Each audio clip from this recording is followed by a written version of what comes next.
Panalangin, pagkagising sa umaga.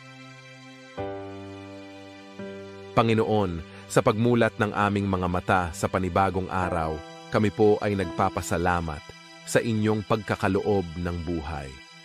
Ipinagkakatiwala namin sa inyo ang aming mga buhay na puno ng pag-asa at pangarap. Hinihiling namin ang inyong patnubay at bigay na lakas habang kami ay lumalaban sa mga hamon ng bagong araw.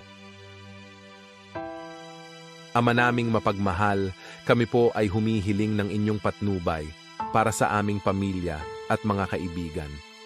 Ingatan ninyo sila sa bawat hakbang na kanilang tatahakin sa araw na ito. Nawa ay maging inspirasyon kami sa kanila sa pamamagitan ng aming mga kilos at mga salita. Panginoon ng katarungan, hinihiling namin